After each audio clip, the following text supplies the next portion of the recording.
Okay. Well, thanks very much for the invitation. It's a great pleasure to be able to talk and to see this great group of people gathered in the hall there. Even on this small picture, I can recognise some familiar faces, and it's lovely to see you all. I might begin a little bit laterally by saying that over the years, in dealing, which I have done reasonably often with various museums, archives, and so on, I've discovered one word that galvanises every curator, the word provenance.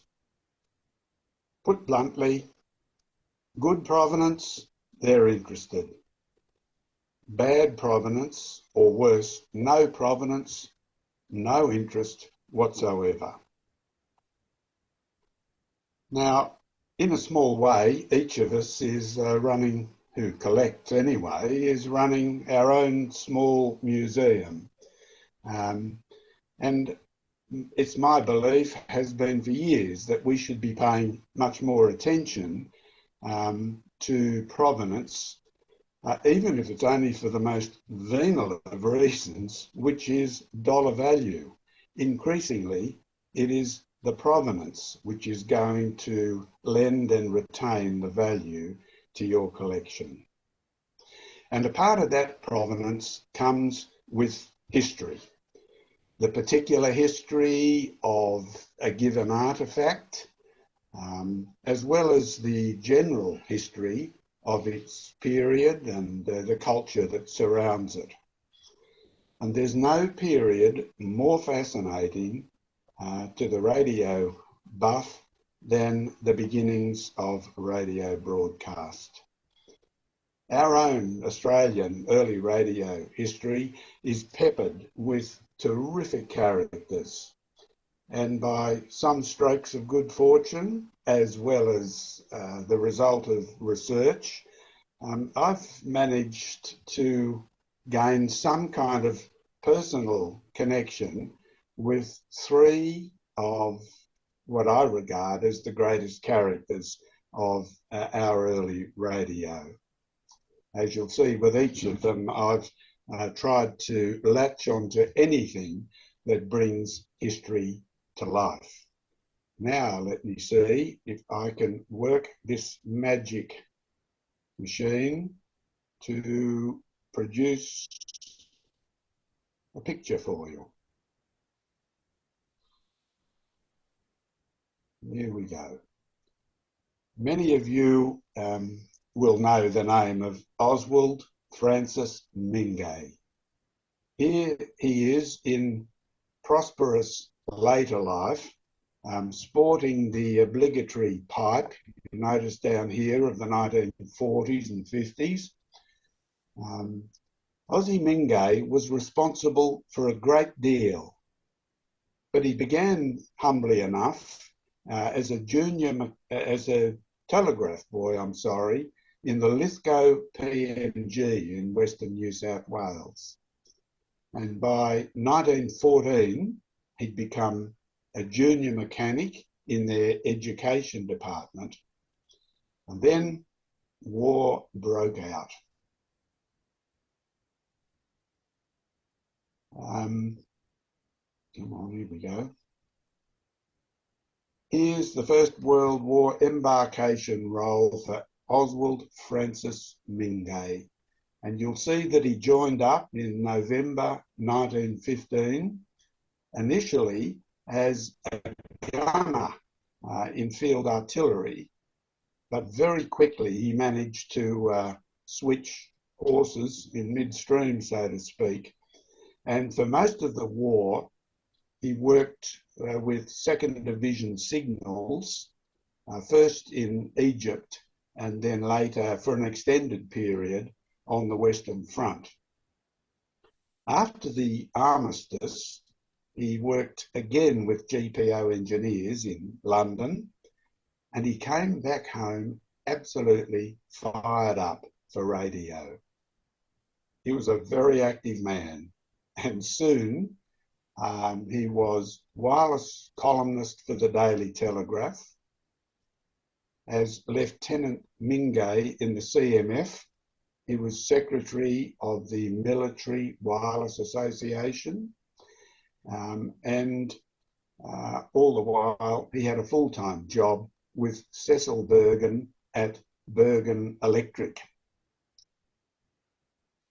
But Os Mingay, particularly in his early career, didn't seem to stay in one place very long.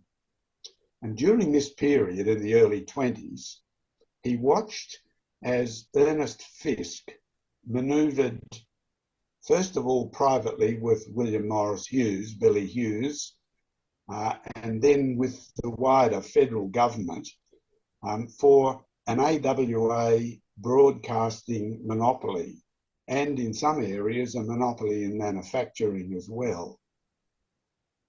At a crucial moment in these negotiations, Ozzy Mingay announced via his Daily Telegraph column that a full program of experimental broadcast would be conducted from his Turramurra home in March 1923.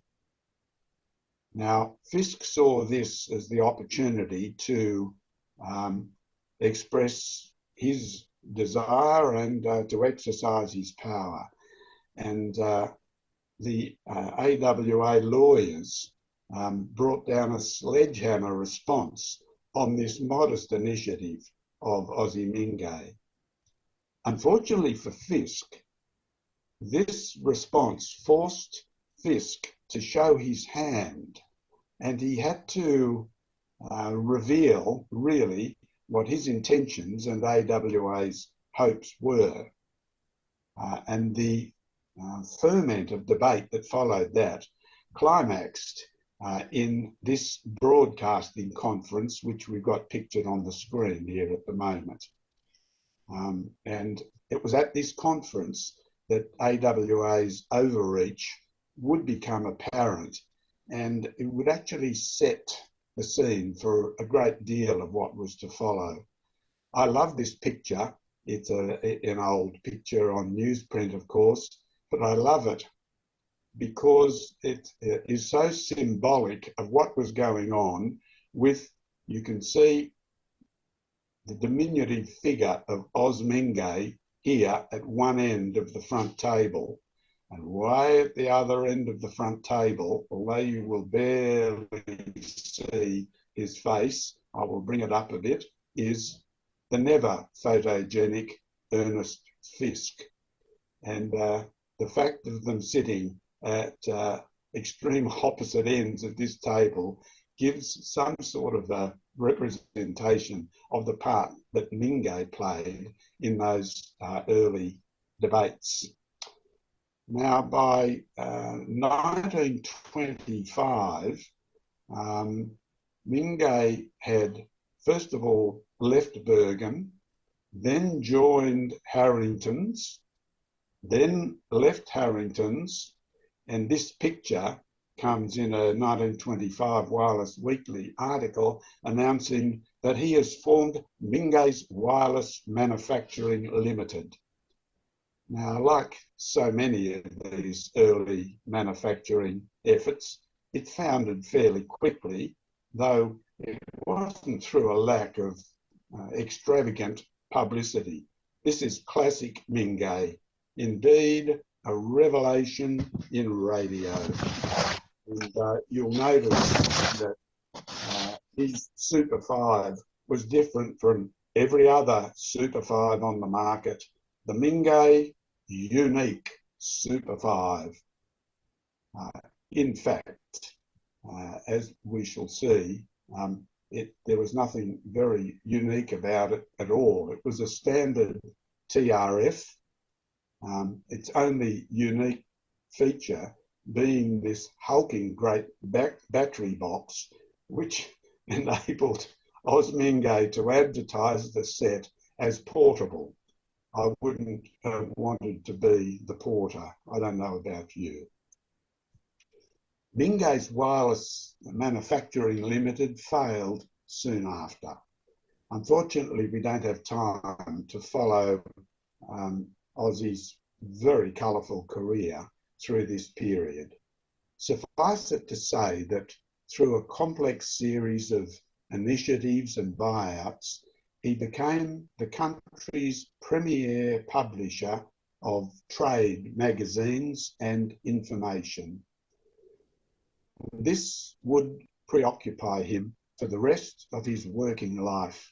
Here he is, very cheerfully at his office in later years. This working life culminated in the formation of an organisation with about 40 staff. Its umbrella company, known as Australian Radio Publications Limited, became the centre and the focus of radio trade publishing in this country. John Stokes, in one of his books, which you'll be familiar with, made the comment that present-day vintage radio enthusiasts owe a lot to Mr. Mingay for recording almost every facet of Australia's radio history in his encyclopedic series of the Radio Trade Annual of Australia. Ray Kelly wrote, we had an interesting exchange in the 90s about Mingay, and he wrote to me sometime in the mid-90s, more than anybody else, he recorded Australian radio manufacturing history. I'm sure this was not done with us in mind, but it does not lessen the debt we owe him.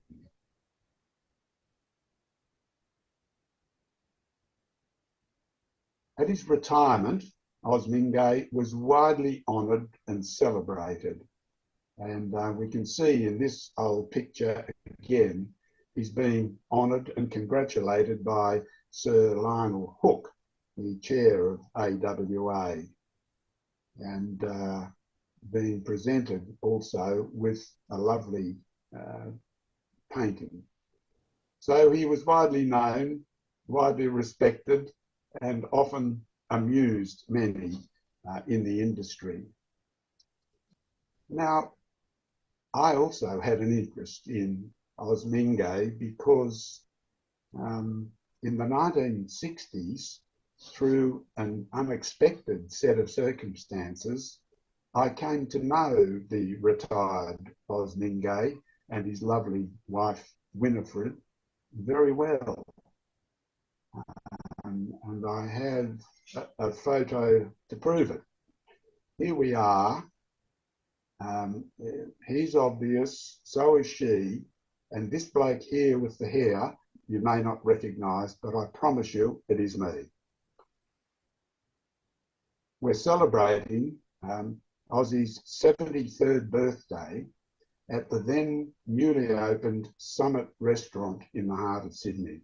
It was brand new. It was a big adventure for us all, really, to go up to the top of that Australia Square building and have lunch in that restaurant. I've got many memories of them both. They were a really interesting couple. They played Scrabble together every night.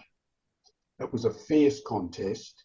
She was probably slightly better than he was, but he was always determined to win.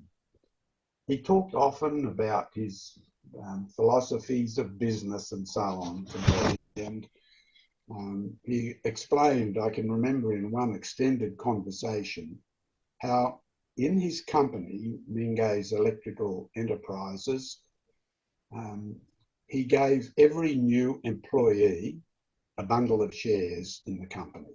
That was one of the perks of joining the company. Then he had a sort of informal board, I suppose you'd call it, of 5. Himself, 2 from middle management, and 2 from the floor. They would meet every Monday morning. Each had an equal vote, and all major decisions in the company were made at that meeting. And he said to me, having explained all this, and you know what? We didn't have a day's industrial strife in 40 years, which is believable given those circumstances. And all of this, I think, before the phrase industrial democracy had even been invented. What a character was Oz Mingay. My second choice was also a keystone figure in those formative days of early radio. Now, let me say a little bit about Charles Dancy MacLurcan. He was a remarkable fellow with a remarkable mother. Hannah MacLurcan, as she became, was born to the owners of a gold rush pub in Western New South Wales. By her teenage years, they'd moved to Queensland, and she was the effective manager of their big hotel in Toowoomba. By the age of mid-30s, at least, let's say, Hannah had married. She'd had a couple of children. She'd written what became a world-famous cookery book. She'd become widowed, and she had become the sole owner of Queen's Hotel in Townsville. And now she remarried Master Mariner S.D. MacLurcan.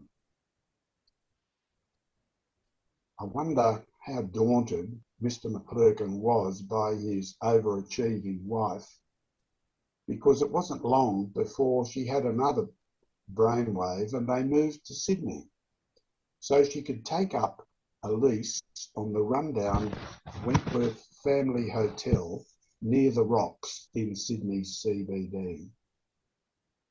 Whether this was all too much for Mr. MacLurcan Sr., history doesn't record, but alas, he too died in 1903. Undaunted, Hannah set about refurbishing the Wentworth, and slowly she turned a 19th century boarding house into the benchmark hotel for Sydney. It was a magnet for the social set of Sydney right throughout the late teens, the 20s to 30s. Back to Charles. His interest in radio, I can tell you a little bit about his early interest, but it was the roof of the Wentworth Hotel that inspired him to put up a big antenna and a radio shack and begin transmission there. His early experiments, I've got the quote here somewhere, from an interview in a 1922 Wireless Weekly. He said, "My wireless experiments date back to 1908 or 09. There were very few experimenters in those days. I might never have taken it up. Only Jack Pike and I were both keen on the same girl, and he seemed to be getting more of her attention than I thought warranted. I therefore decided to set about making noises like a spark gap to sidetrack her. I didn't succeed, but anyway, she married someone else, so it turned out all right." He went on his rooftop studio to rebuild it after a fire destroyed it and much else on the top floor of the Wentworth in 1911. Another 2 stories were added by the enterprising Hannah, and so Charles could now say the aerial once more became a familiar landmark in Sydney as an umbrella type. It was then 49 feet higher up in the world. The set consisted of a Clap-Easton half-kilowatt high-tone transmitter, plus what was, I think, the first valve receiver used in Australia. It used one of the original DeForest Audions, pear-shaped with a tiny flat plate and grid. It blue-glowed on the slightest provocation, but nevertheless was a great improvement on the crystal. There's no time for discussing the rather interesting wartime role that Charles MacLurcan played, but we must move on quickly to the early 20s, when he first really became a household name as radio telephony began to take hold. MacLurcan seems never to have been short of money, and his equipment was always the best. Now living in Agnes Street, Strathfield, he set up what the Evening News Wireless Handbook called the best equipped of any amateur station in the Southern Hemisphere. His 2CM call sign would quickly become known worldwide, beginning spectacularly in 1921 with a message to Britain and King George V from the wireless experimenters of Australia. His licence to broadcast was the first issued in this country, handwritten and signed by the Prime Minister, Billy Hughes. And until station 2SB, soon to become 2BL, began official broadcast in late 1923, 2CM put out a concert of music and entertainment every Sunday night for 90 minutes. MacLurcan became the doyen of amateurs across the country. Faded photos give some idea of the scale of MacLurcan's operation. Alas, not lots can be seen of the wiring of the antenna, but at least you can see the mast.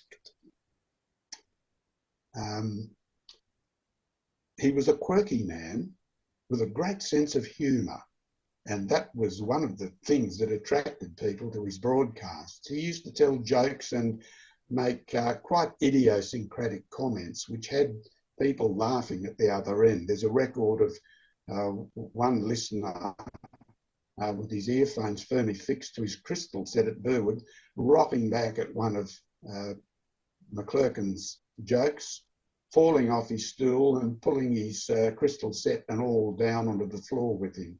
Apparently transmission was interrupted just briefly. But as far as this antenna and so on was concerned, as a joke one night, he inserted a copper toilet cistern ball between the lead-in and the horizontal wires of his antenna. And within days, it was being mimicked all round Sydney.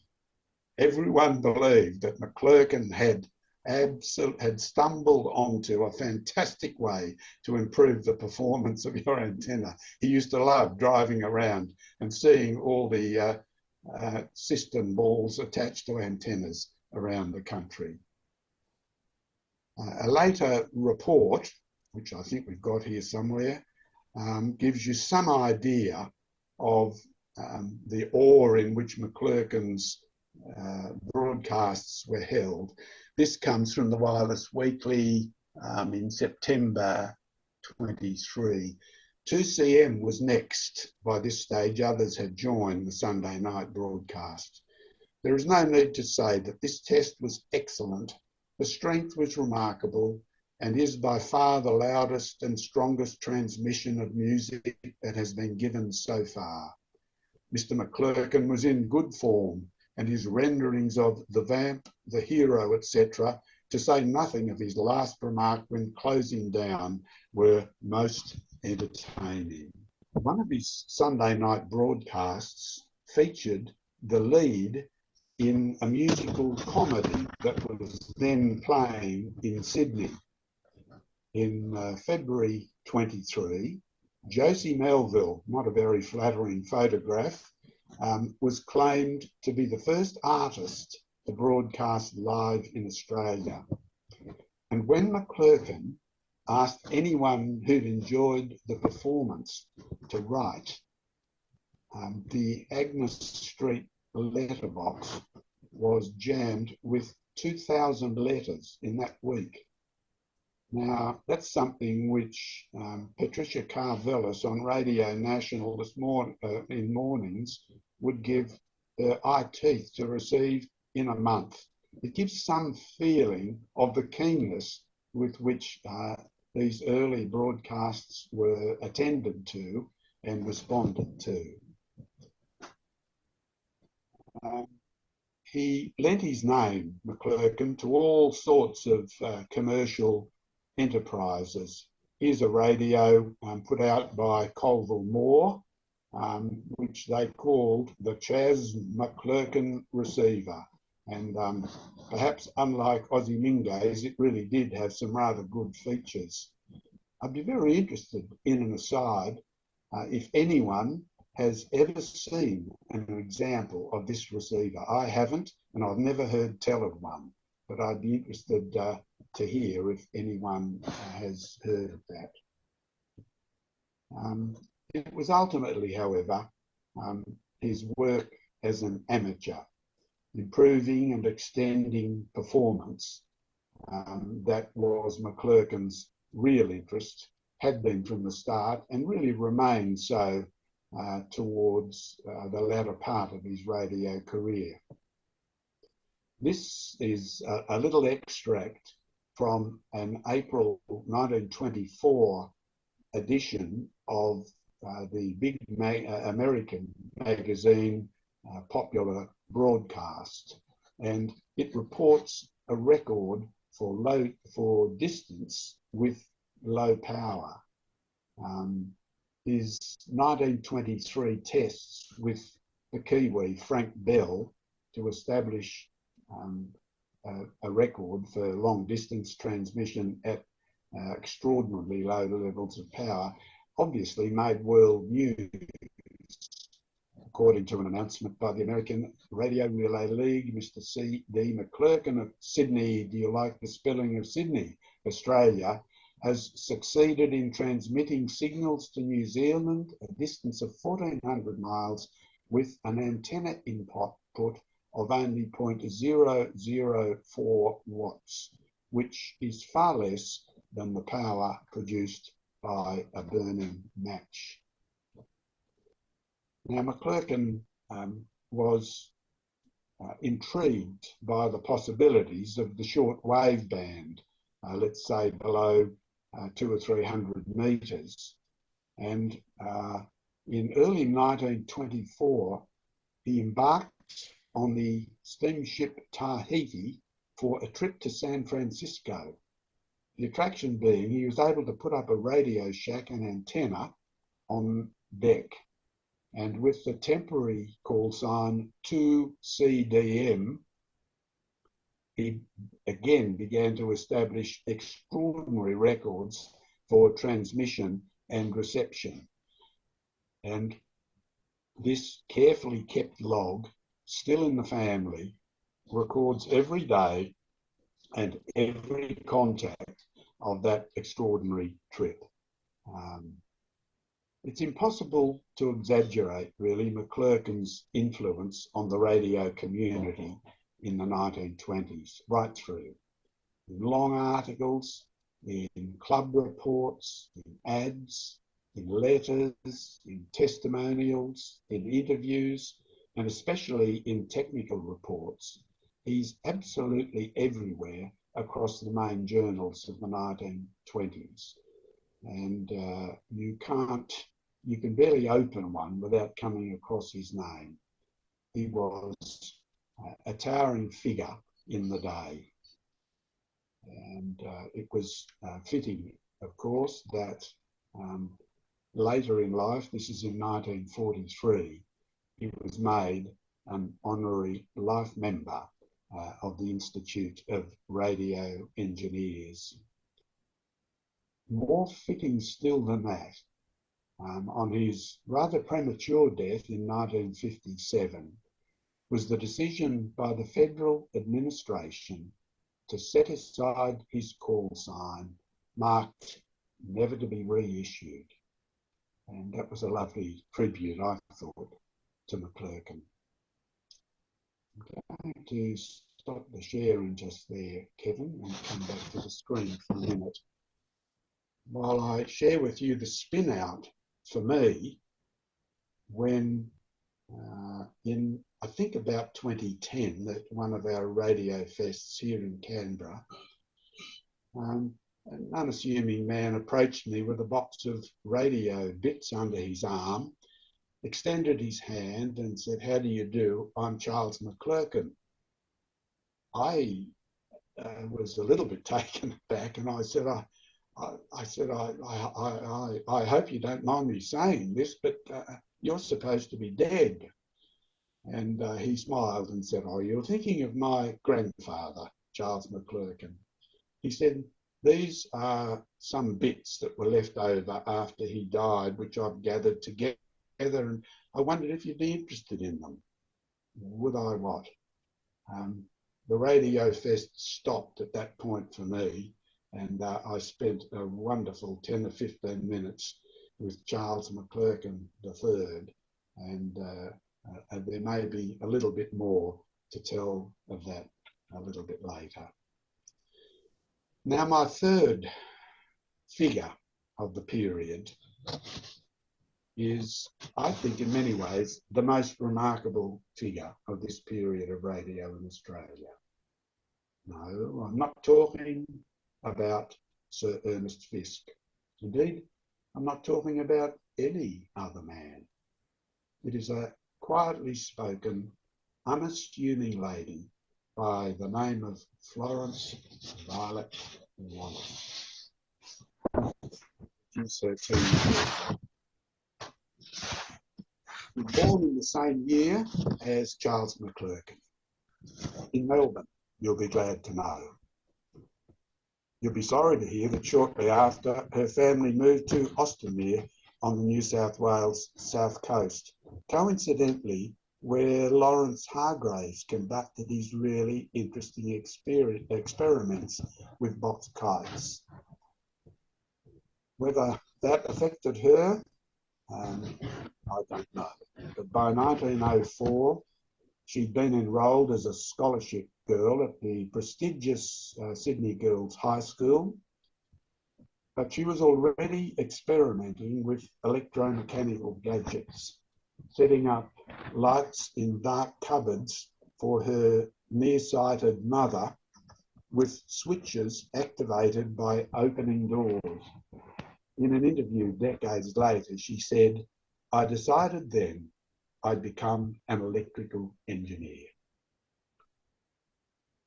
After uni and a teaching stint, she applied to the relevant all-male electrical engineering department at Sydney Tech College. A principal, very perplexed by being confronted by a female applicant, thought he could head all this off by telling her that she had to be an electrical contractor before she could enrol. He had underestimated this softly spoken little lady. She was only, incidentally, 5 feet tall.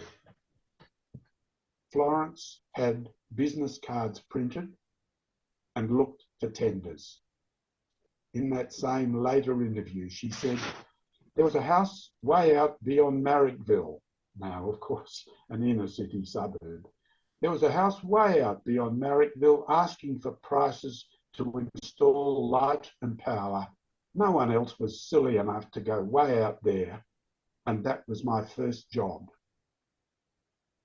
Needless to say, she did the job, went back to tech with the invoices and receipts from that job, qualified, and became Australia's first female electrical engineer.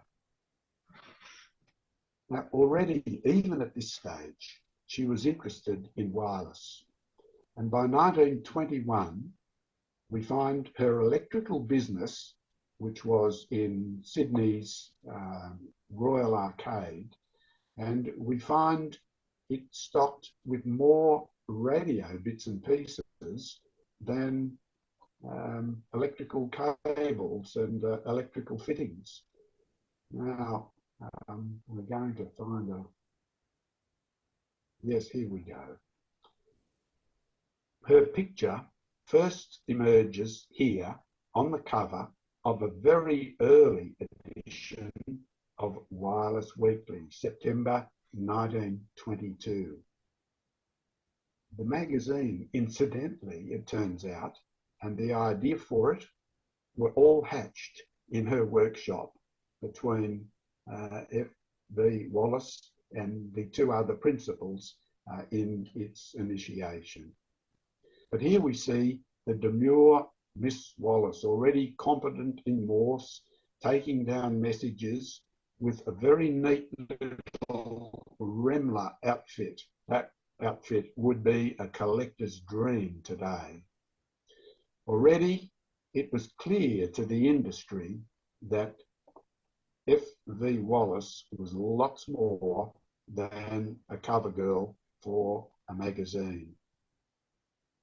This fuzzy picture of a crowd waiting for opening time at the wireless shop, Miss F.V. Wallace, electrical engineer, says it all. One of our foundation members, Rick Haviett, who some of you will have known, he recalled this Mecca from his own boyhood, as he told me years ago. Miss Wallace, as he said, was always crowded, and I seem to remember her helping out the penurious with second-hand parts. She also produced a number of circuits complete with instruction details to give away to eager customers. Here's one from a later period, which is another Wallace booklet. She obviously put them out in numbers. This was one on modern AC circuits, so this will be a late 20s, early 30s one. But it was the kind of information that this tiny lady delighted in sharing. And a bit like Charles MacLurcan, all the while her interest in amateur work continued. She was feted the world over. Here she is, looking as demure as ever, featured in Hugo Gernsback's Radio News, at that time the biggest radio magazine in the world. Her qualifications speak for themselves. She is, they say, the only one of her sex holding an engineering degree in Australia. She is a qualified electrical engineer, as the reproduction of her diploma asserts, and a radio fan to boot. She's the only member of the Wireless Institute of Australia. She's on the committee of the Electrical Engineers Association and treasurer of the Metropolitan Radio Club. In 1923, another young engineer came into the store with a very sad tale. Wallace had imported a rather rare and very expensive valve, I never found out what it was, for this gentleman from America, which he'd taken home, put on the table. It had rolled off immediately and shattered. Again, remembering this incident, she said later, "He looked so miserable that I burst into tears. He told me later that he wanted to marry me, and a year later he did." And thus she became Mrs. F.V.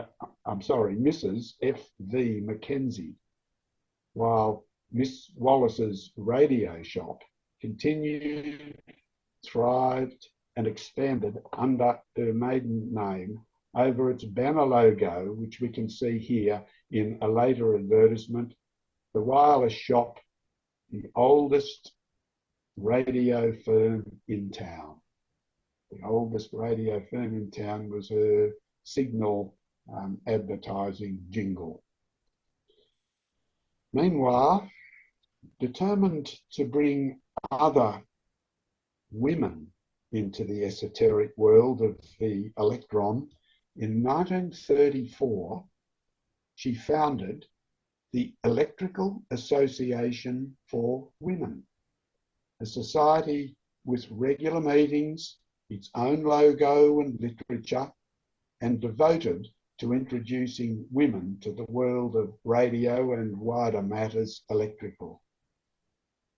The association finally settled on premises in Clarence Street, where she held lectures and demonstrations. By 1936, this had so consumed her that she sold the oldest radio firm in town to Radio House in Sydney, and now the women's work could begin in earnest. Here was one of their early productions, you can see, Electrical Women's Association Cookery Book. I guard this, the only copy I've seen of it, with my life. It's not particularly well preserved, but it is complete, and it reveals what she wanted her women to read. It was a cookery book and electrical guide, and it introduces women to basic concepts of electricity, as well as advertising an electric kitchen, which means freedom. So this was the work that she carried on in those later 30s. At the same time, of course, the Führer in Germany was carrying on slightly different work. And when Mrs. McKenzie, or Mrs. Mac as she was becoming known, watched Neville Chamberlain wave his futile white piece of paper, she began training some of her electrical women in Morse at the Women's Association rooms, which they had set up in a rather rundown building in Clarence Street, Sydney. The course actually became comprehensive, with every aspect of visual signalling included, as well as Morse. Never one to let the grass grow under her feet, she established a new group called the Women's Emergency Signalling Corps, complete with uniforms.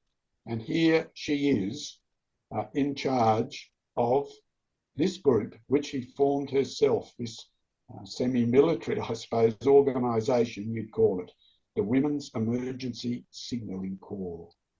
It's worth pointing out that everything, the premises, the equipment, the training, the uniforms, everything came from the McKenzie bank balance.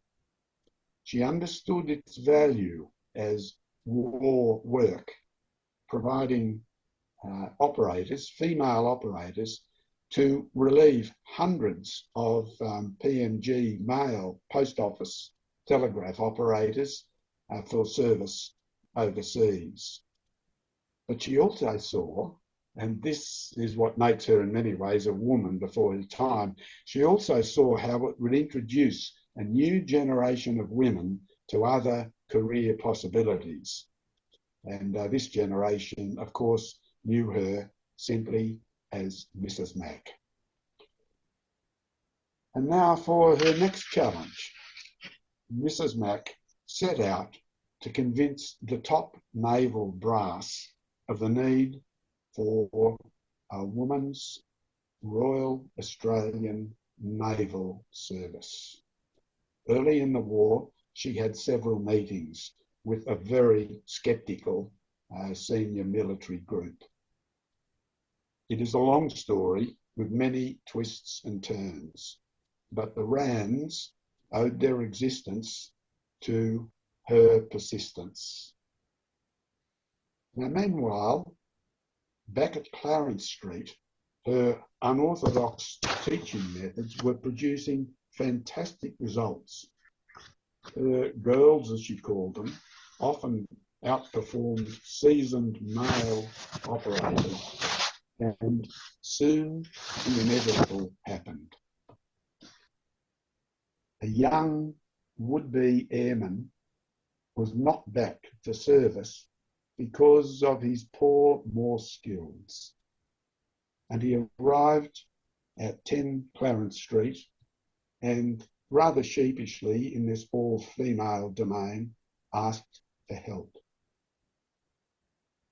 In very short order, the place became packed with airmen first, then with men from all the services, and ultimately men from naval services around the world who were docked in Sydney, and most importantly, thousands of US servicemen who passed through Sydney learned their Morse at number 10 Clarence Street.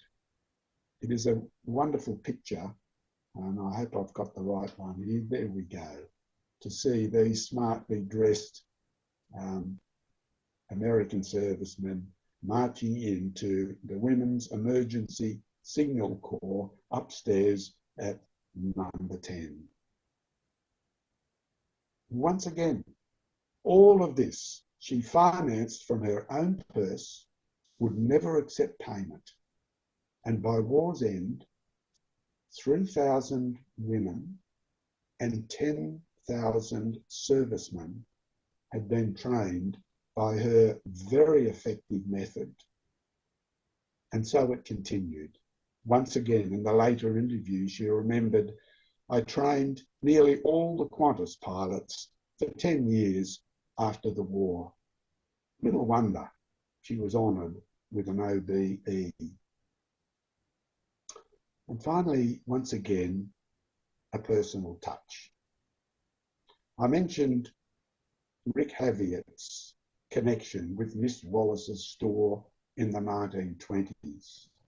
Rick lived until he died in Hunters Hill, a Sydney suburb adjacent to the suburb of Greenwich Hill, where Mrs. Mac lived for her entire married life.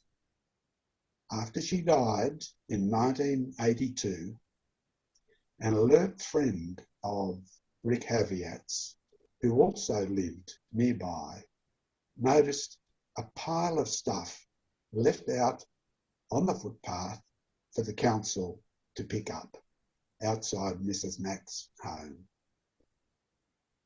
And this enterprising soul rescued. There we go. This is what he found. We're looking at the inside of a Grebe CR13. It was a premier shortwave receiver designed and released by Alfred Grebe in 1923, specifically for amateur work, amateur shortwave work. It's tuned to an 80 to 300 metre band, and Miss Wallace had clearly imported one of these and kept it for a long lifetime. Not long before she died, I was lucky enough to acquire this radio and to buy it from Rick in a lovely piece of symmetry. That box of Charles MacLurcan's at the 2010 Radio Fest included this lovely pair of Nathaniel Baldwin headphones from 1922. As an American friend of mine is wont to say, the best phones that ever came down the pike. And they are indeed. They're terrific headphones. Nothing but the best for Charles MacLurcan. And hasn't it been lovely to unite these two great figures, Miss F.V. Wallace and Charles MacLurcan, with this little display 100 years later. Thank you all very much for your attention.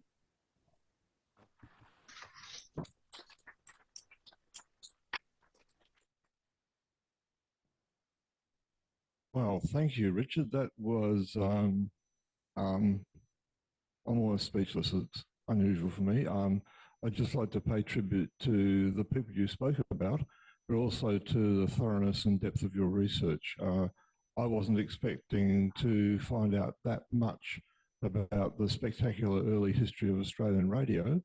And I really, really do thank you. And I think everybody else does. Did we like that?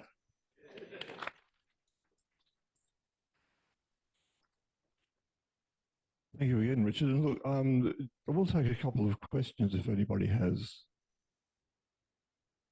Yes, just a sec. Rod.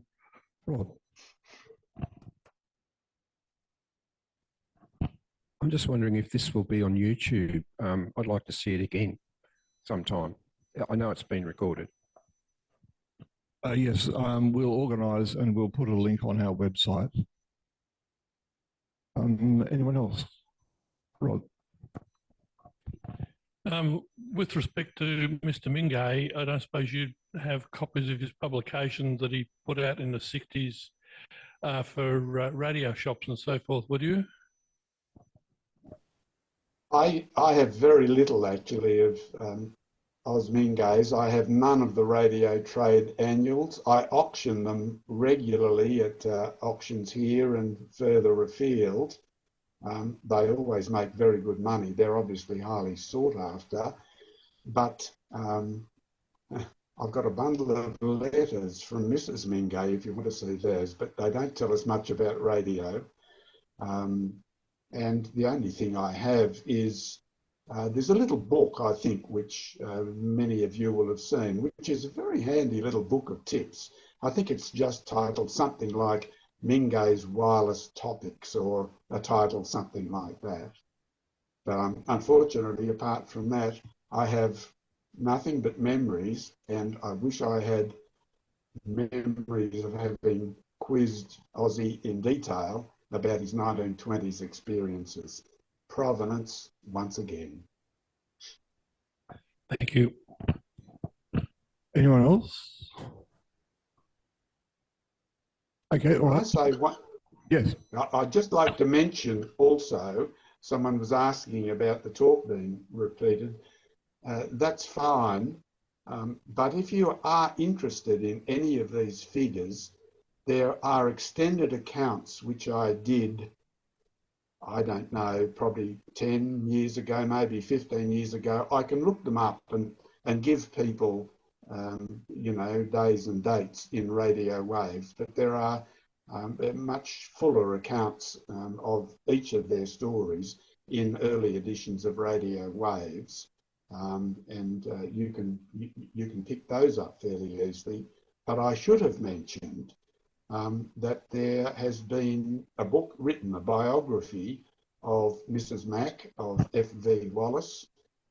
I don't know the chap's name, someone there might know it, and I have not yet myself seen the book, but I look forward to it. It's she's a person eminently worth, you know, biographising, if that's a word.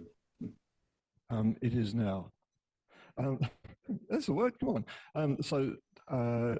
Yes, thank you, Richard. I was aware you had some articles a while ago. So if people want to track those down in Radio Waves, go to the website, across the top, Radio Waves or magazine or something. If you open that up, you'll get a list, but you will then find a search box. And if you put Richard Begbie in there, you'll get a list of all of Richard's articles that have been published in Radio Waves. And that's probably a quicker way than having to pick out 40 issues and flip through the content. So website, Radio Waves magazine, search box, Richard Begbie, and that will get you through to the list. Okay, any final comments from any of the audience? Yes, just a minute.